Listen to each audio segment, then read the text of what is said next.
मध्य प्रदेश में मुख्यमंत्री मोहन यादव के नेतृत्व में बीजेपी की नई सरकार का गठन हो चुका है।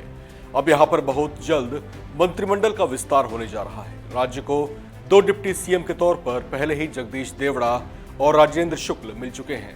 अब राज्य में शासकीय कामकाज के संचालन के लिए मंत्रालयों का विभाजन किया जाना है, जिसके लिए नए मंत्रियों का चयन किया जाना है। ये किसी भी राज्य में सरकार गठन के बाद की सामान्य प्रक्रिया होती है, लेकिन मध्य प्रदेश में गठित होने जा रहे मंत्रिमंडल को लेकर थोड़ा सा ट्विस्ट है। दरअसल मंत्रिमंडल गठन को लेकर बीजेपी ने एक खास फॉर्मूला सेट कर दिया है। यह नया फॉर्मूला ऐसा है जिससे बीजेपी के कई पूर्व मंत्रियों की उम्मीदों पर पानी फिर सकता है। दरअसल मध्य प्रदेश में इस नए फॉर्मूले के तहत ऐसे लोगों के नामों पर विचार नहीं किया जाएगा जो पहले ही 3 बार मंत्री पद पर रह चुके हैं। यानी ऐसे तमाम चेहरे जो पहले 3 बार मंत्री के पद पर आसीन रहे हैं, उन्हें नई कैबिनेट में कोई जगह नहीं मिलेगी। लेकिन साथ ही चर्चा यह भी है कि राज्य में जैसे बीजेपी आलाकमान ने सीएम फेस को लेकर चौंका दिया था, उसी तरह से नए मंत्रियों के नाम भी चौंकाने वाले हो सकते हैं।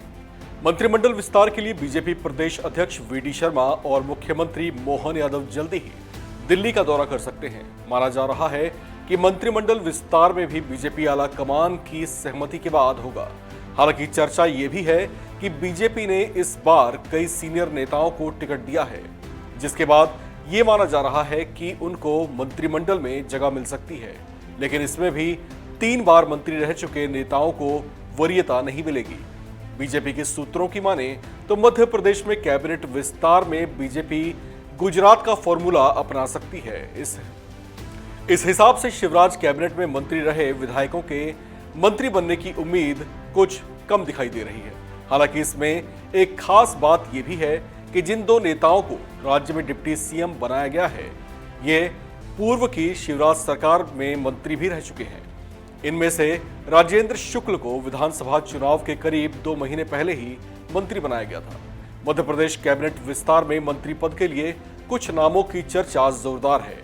इसमें पूर्व केंद्रीय मंत्री प्रहलाद पटेल का भी नाम शामिल है, जबकि एक नाम गोपाल भार्गव का भी है। गोपाल भार्गव मध्य प्रदेश बीजेपी के वरिष्ठ और तजुर्बेकार नेताओं में गिने जाते हैं और ये 9 बार विधानसभा का चुनाव जीतकर अपने राजनीतिक कद और ताकत का परिचय दे चुके हैं। इनके अलावा जिन लोगों को मंत्री बनाया जा सकता है, उसमें राकेश सिंह, दिव्यराज सिंह, रीति पाठक और राव उदय प्रताप के नामों की भी चर्चा खूब है।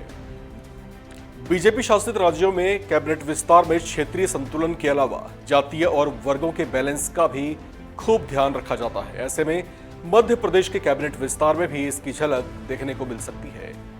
राज्य में इस बात की भी चर्चा जोरदार है कि जिन बड़े चेहरों को लोकसभा से विधानसभा के चुनाव में लॉन्च किया गया था, उन्हें भी राज्य में कोई बड़ी भूमिका दी जा सकती है। लेकिन वो भूमिका क्या होगी, फिलहाल उस पर सस्पेंस कायम है। इस खबर में फिलहाल इतना ही। बाकी अपडेट्स के लिए आप बने रहिए वन इंडिया के साथ।